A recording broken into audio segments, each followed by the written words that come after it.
नमस्कार दोस्तों, स्वागत है आपका शेर रवि क्लासेज में। इससे पहले वैदिक सभ्यता के 2 वीडियो डाल चुका हूँ, उसमें 1 से लेकर के 100 तक क्वेश्चन डाल दिए हैं। 101 से लेकर के 150 तक इस वीडियो में डाल रहा हूँ। अगर आपने वो वीडियो नहीं देखा है तो उस वीडियो के लिंक इस वीडियो के डिस्क्रिप्शन में मिल जाएगा। एक बार पहले वो वीडियो ज़रूर देख लें, उसके बाद में ये वीडियो देखना ज़रूर अच्छा लगेगा। उम्मीद करता हूँ आपको ज़रूर अच्छा लगेगा। अगर आपको वीडियो अच्छा लगे तो वीडियो को लाइक कीजिए, चैनल को सब्सक्राइब कीजिए, बेल आइकन ज़रूर दबा लीजिए ताकि सबसे पहले नोटिफिकेशन आपके पास ही पहुंच जाए और अधिक से अधिक अपने दोस्तों के साथ शेयर कीजिए।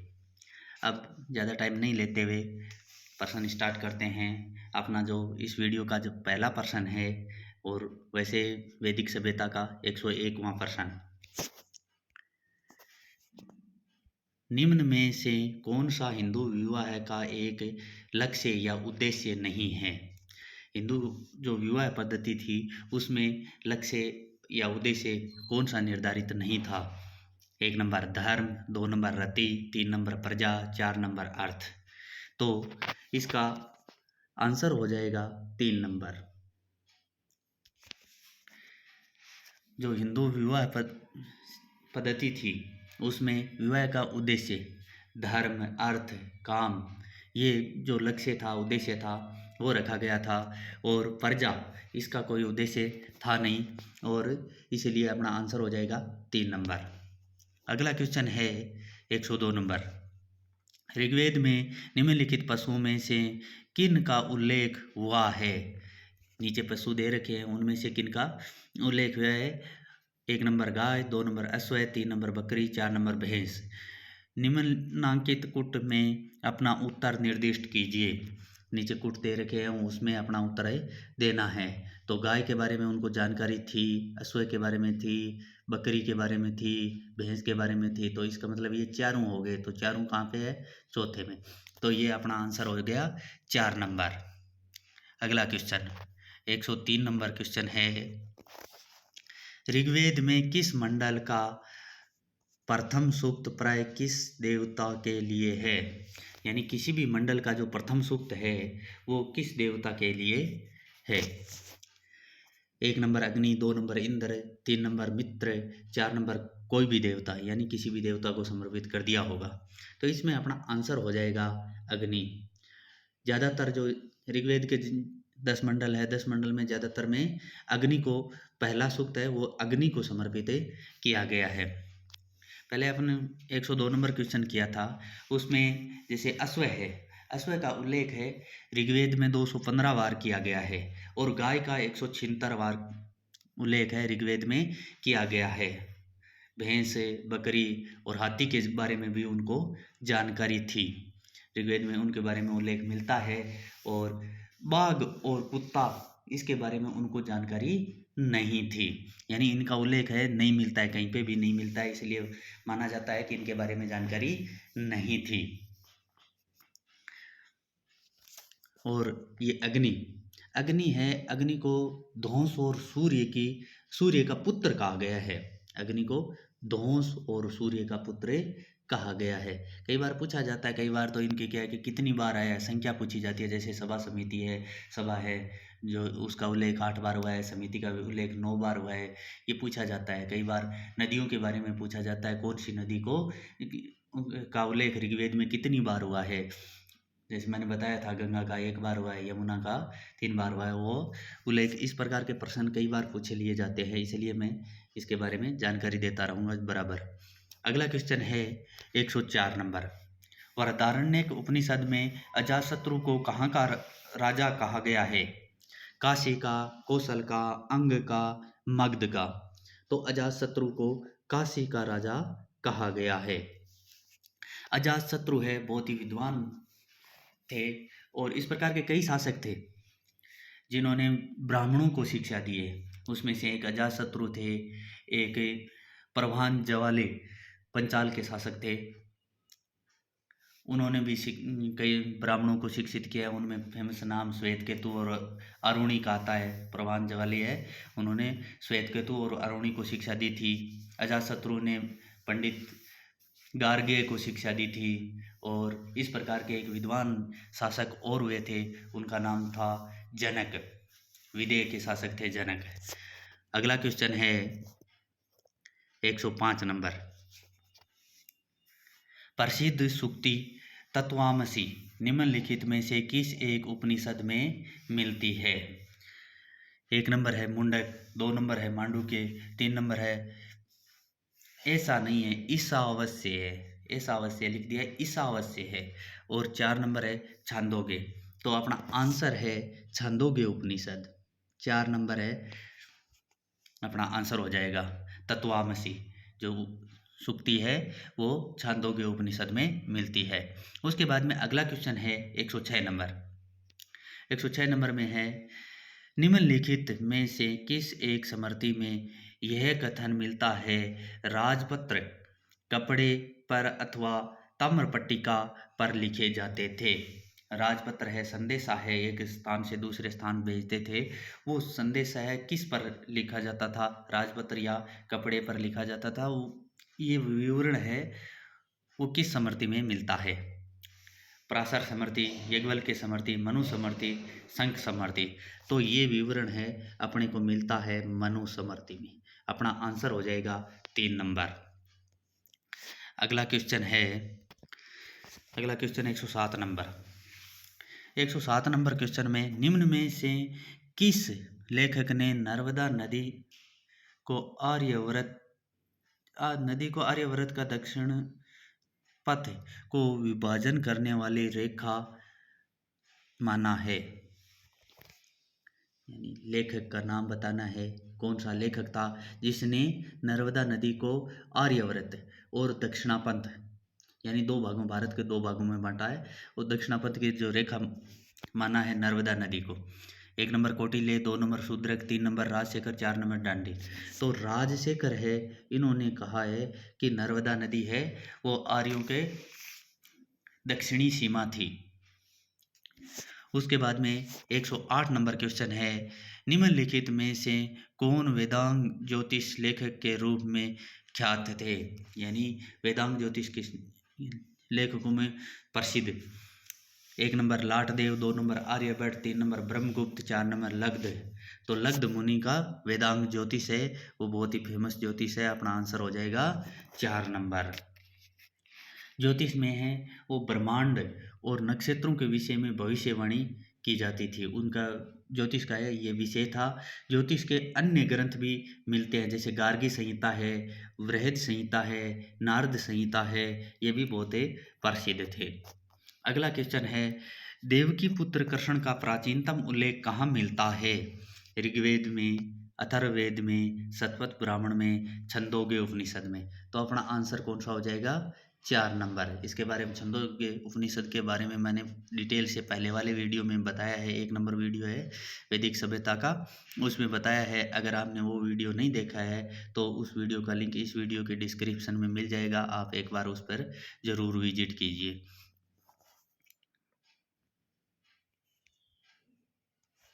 अगला क्वेश्चन है 110 नंबर। निम्नलिखित ग्रंथों में से प्रमुख किस एक में यज्ञ वेदियों के निर्माण का विवरण है? धर्मसूत्र में, शैलसूत्र में, ब्रह्मसूत्र में, गृह्य सूत्र में। तो किस में मिलता है यज्ञ वेदियों के बारे में विवरण? शैलसूत्र में। ये शैलसूत्र है स्रोत सूत्र का भाग है, और इसमें यज्ञ वेदियों का पूरा विधि विधान दे रखा है, और भारतीय रेखा गणित है उसका प्रारंभ यहाँ से माना जाता है।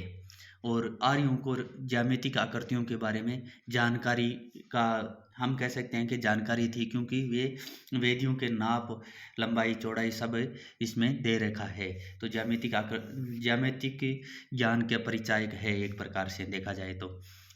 गृह्य सूत्र है, इसमें गृहस्थ आश्रम से संबंधित धार्मिक अनुष्ठानों तथा कर्तव्यों का वर्णन मिलता है। गृहस्थ आश्रम में संस्कारों, यज्ञों और उनके कर्तव्यों का भी वर्णन मिलता है। गृहस्थ आश्रम में यज्ञों के बारे में भी जानकारी मिलती है, कौन कौन से यज्ञ करने हैं, कौन से नहीं करने हैं, किस प्रकार करने हैं, उसके बारे में पूरा विस्तार से दे रखा है।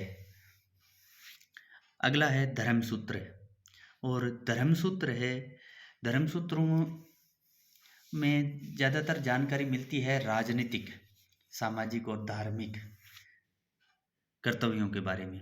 भाई राजनीतिक कर्तव्य कौन से हैं, धार्मिक कर्तव्य कौन से हैं, सामाजिक कर्तव्य कौन से हैं, इसके बारे में जानकारी मिलती है। और इसमें वर्ण व्यवस्था, पुरुषार्थ, इनके बारे में भी जानकारी मिलती है। धर्मसूत्र के प्रेरणता थे आपस्तंभ, और गृहसूत्र है उनके प्रेरणता थे अश्वलायन।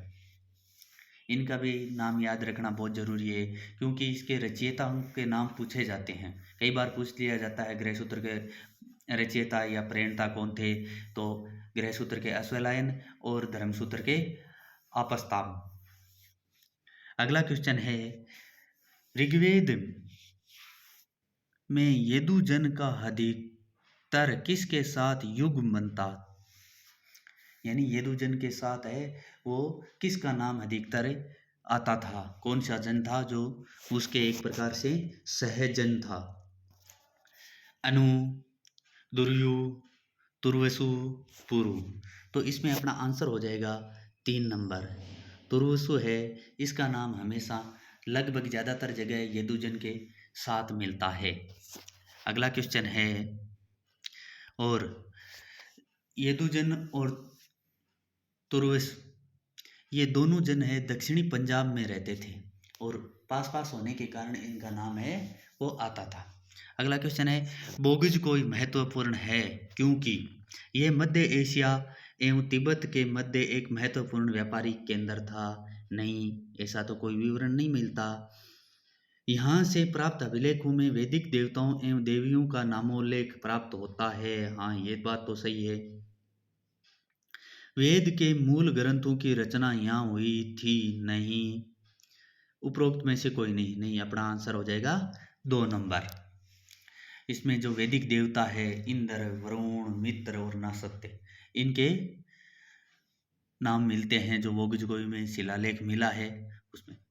निम्नलिखित अभिलेखों में कौन सा ईरान से भारत में आर्यों के आने की सूचना देता है।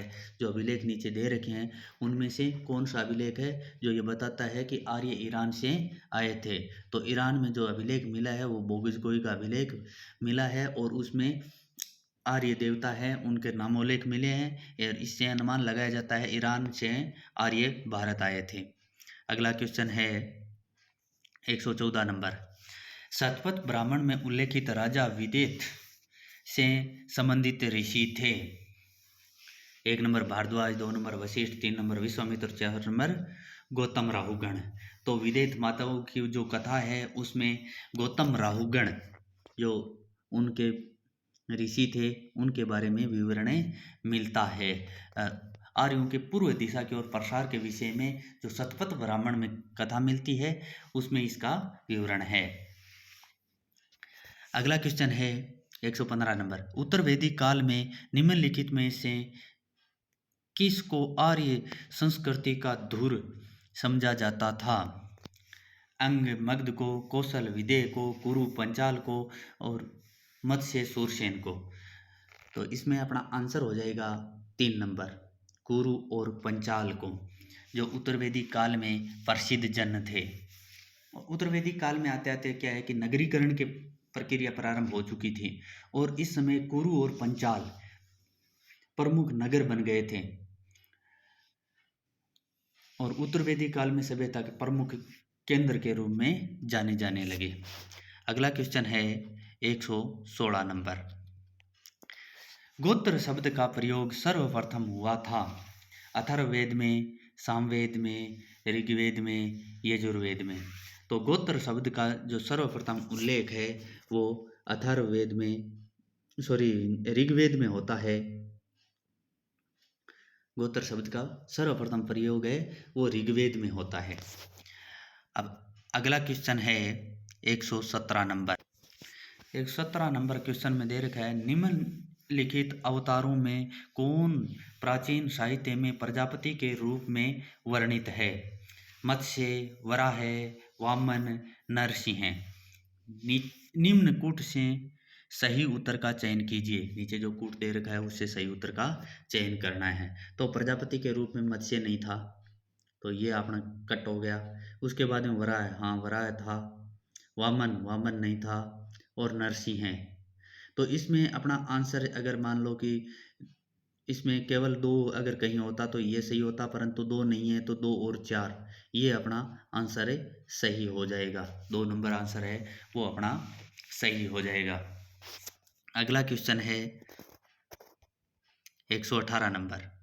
118 नंबर में दे रखा है सुलगव यज्ञ किसके लिए किया जाता था। ये सुलगव यज्ञ इंद्र के लिए, कि रुद्र के लिए, विष्णु के लिए या वरुण के लिए।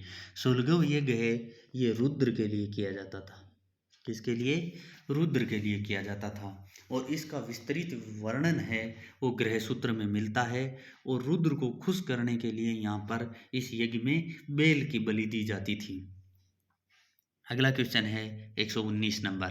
निम्नलिखित में से कौन सा ग्रंथ बलात इस्लाम में मिलाए गए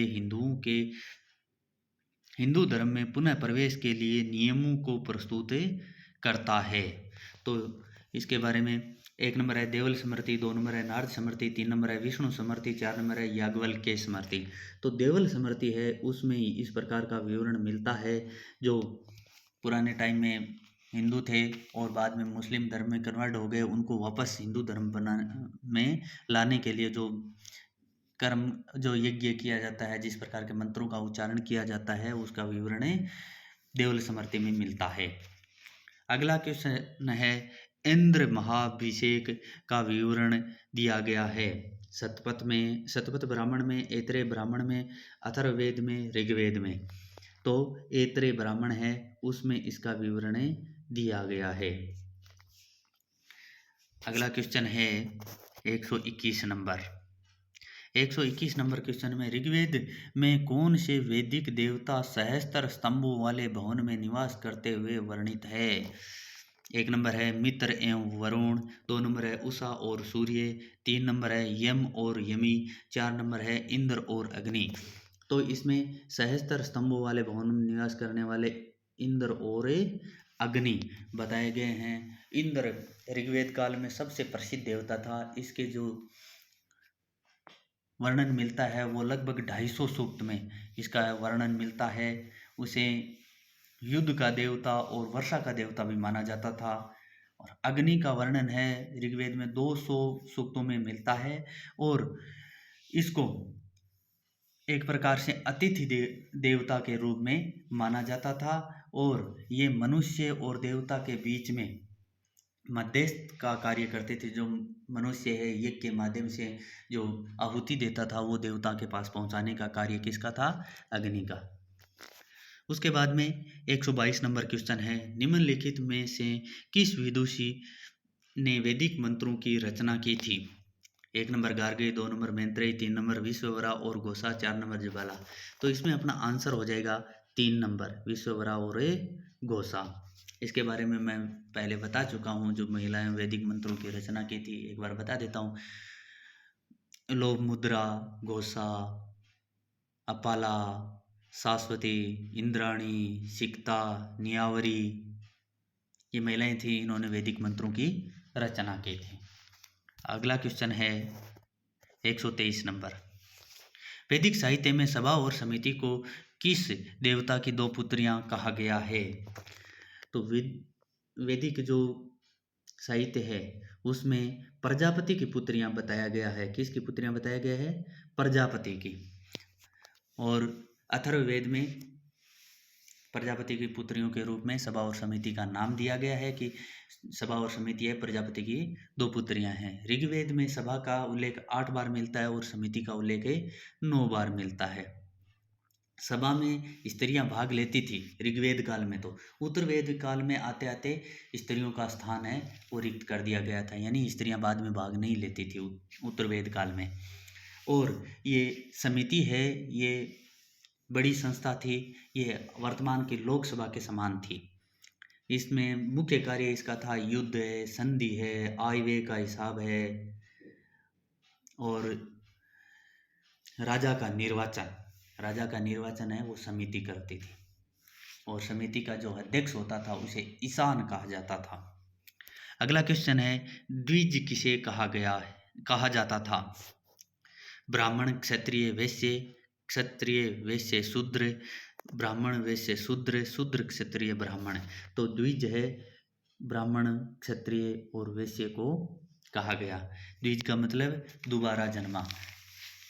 अगला क्वेश्चन है, वैदिक संस्कृति में इस पंच महायज्ञों में से कौन सा एक यज्ञ गृहस्थी के द्वारा नहीं किया जाता था? पितृ यज्ञ, पुत्र यज्ञ, भूत यज्ञ, देव यज्ञ। तो ये पुत्र यज्ञ कोई यज्ञ नहीं था। जो पंच महायज्ञ थे उनमें ब्रह्म यज्ञ था एक, पहला ब्रह्म यज्ञ माना जाता था, दूसरा पितृ यज्ञ माना जाता था, तीसरा देव यज्ञ, चौथा भूत यज्ञ और पांचवा मनुष्य यज्ञ या नर यज्ञ माना जाता था।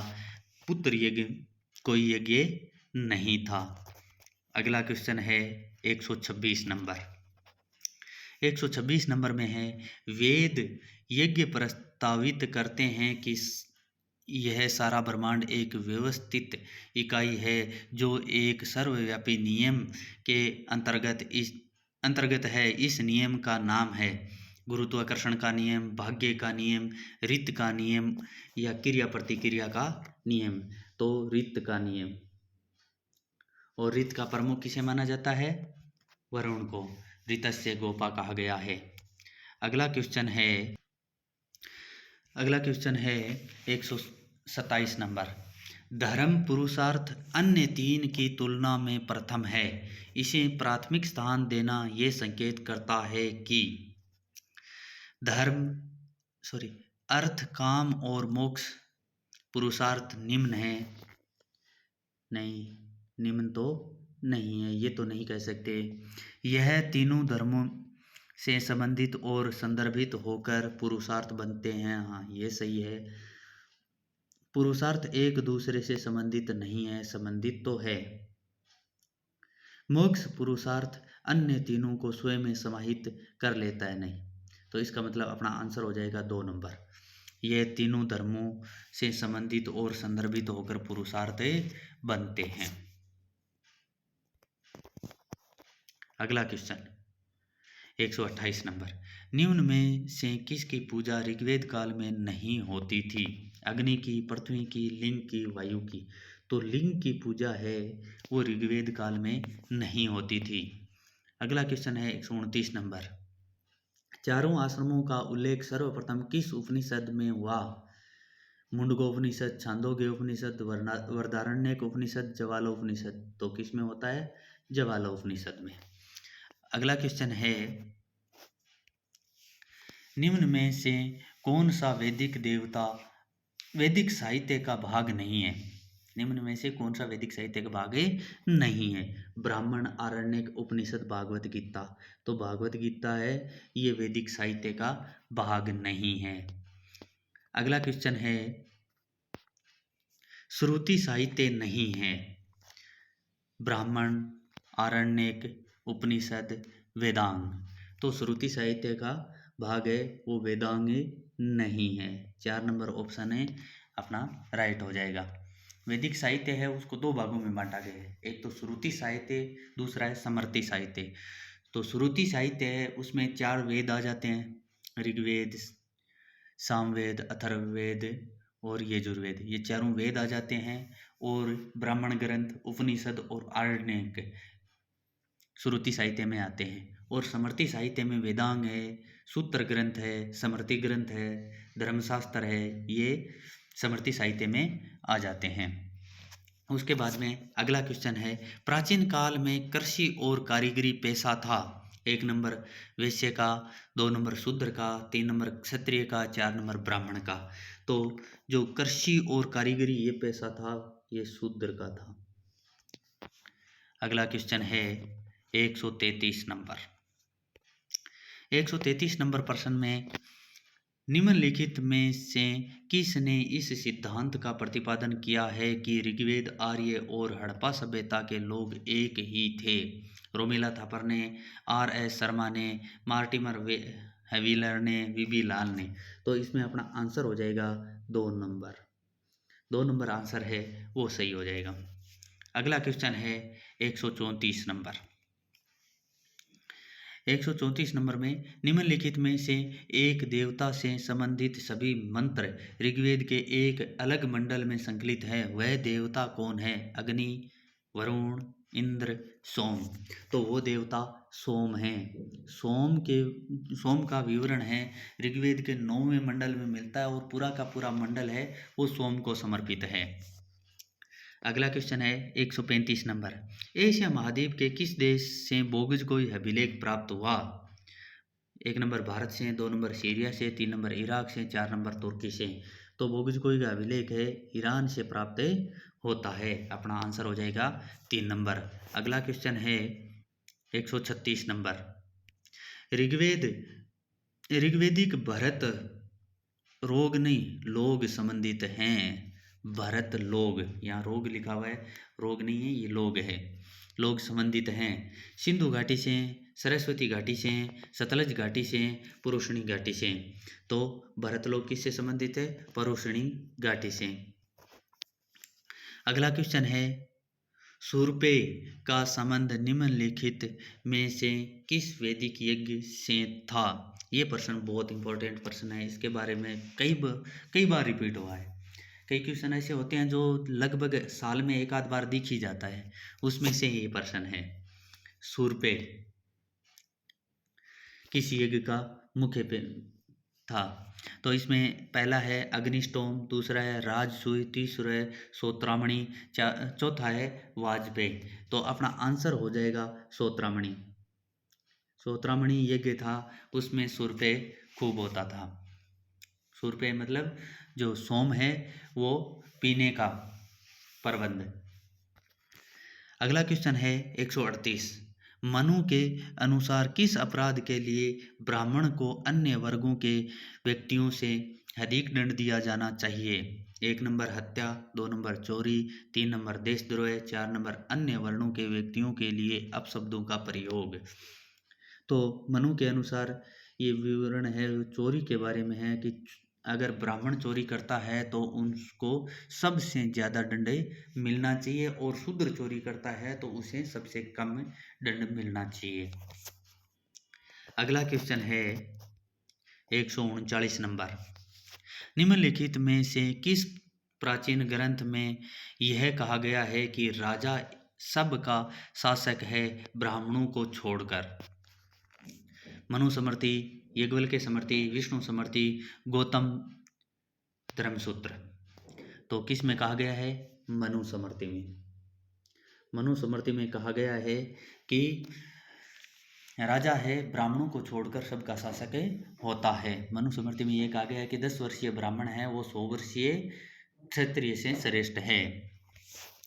अगला क्वेश्चन 141 नंबर। निम्नलिखित कथनों पर विचार कीजिए। 1 नंबर न चुकाए गए ऋण के बदले में दासत्व की प्रथा वैदिक काल से लेकर बुद्ध के समय तक प्रचलन में नहीं थी। दूसरा, वैदिक काल में ऊंची जातियों की स्त्रियों को पति की मृत्यु के उपरांत न तो संपत्ति धारण करने का अधिकार था न ही पुनर्विवाह का अधिकार था। उपरोक्त कथनों में से कौन सा या से सही है? तो इसमें दोनों ही सही नहीं है, क्योंकि जो बौद्ध काल है उसमें दासत्व की विवरण अपने को काफ़ी मिलते हैं और उसके बाद में वैदिक काल है। वैदिक काल में हाँ संपत्ति का अधिकार तो इनको नहीं था स्त्रियों को, परंतु पुनर्विवाह का अधिकार था। पुनर्विवाह और नियोग प्रथा प्रचलित उस समय थी। अगला क्वेश्चन है 141 नंबर। 141 नंबर प्रश्न में निम्नलिखित कथनों पर विचार कीजिए। ऋग्वेद में राजा द्वारा की जाने वाली न्यायिक प्रक्रिया का विस्तृत विवरण मिलता है। तो इसके बारे में विवरण तो नहीं मिलता, तो ये गलत हो गया। अथर्ववेद में वस्त्रों, दुर्स तथा बकरी की खाल अजिन का व्यापारिक वस्तुओं के रूप में उल्लेख मिलता है।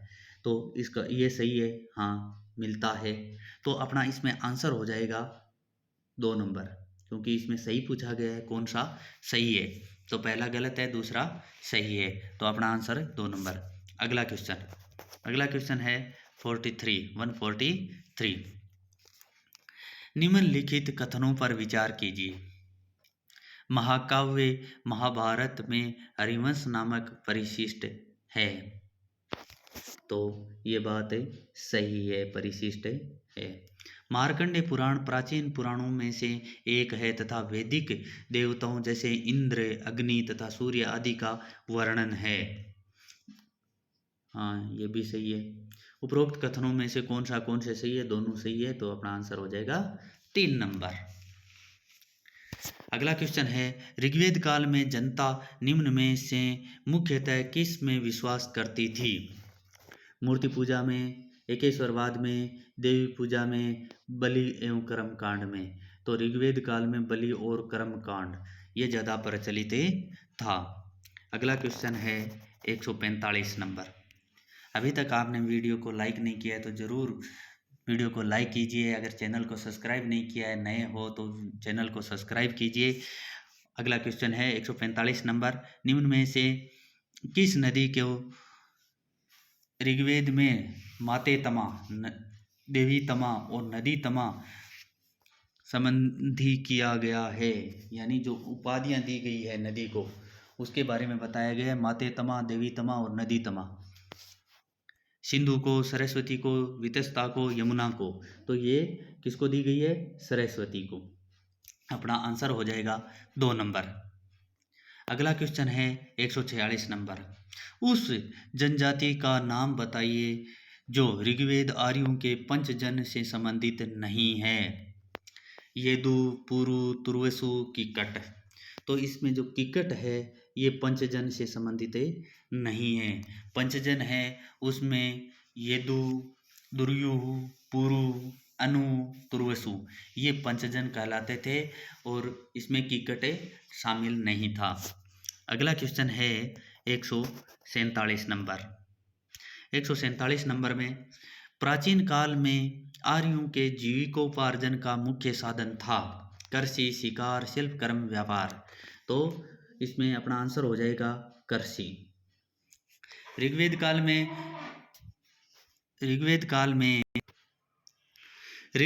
में पशुपालन मुख्य व्यवसाय था और उत्तरवेद काल में कृषि मुख्य व्यवसाय हो गया था। तो इसमें प्राचीन आर्यों का पूछा है, तो उसमें और जो दे रखा है व्यवसाय, वो व्यवसाय शिकार इनका नहीं था और शिल्प कर्म जरूर था परंतु मुख्य नहीं था। व्यापारियों से ये लोग गणना करते थे, इसलिए अपना आंसर हो जाएगा कृषि, क्योंकि उत्तरवेदी काल में कृषि प्रधान कार्य हो गया था और जो वैदिक काल ऋग्वेद काल है उसमें पशुपालन मुख्य कार्य था, उत्तरवेदी काल में कृषि। अगला क्वेश्चन है 148 नंबर। ऋग्वेद में उल्लेखित यव शब्द किस कृषि उत्पाद हेतु प्रयुक्त किया जाता था? जौ, चना, चावल, गेहूं। तो किसके लिए प्रयुक्त किया जाता था? जौ के लिए प्रयुक्त किया जाता था।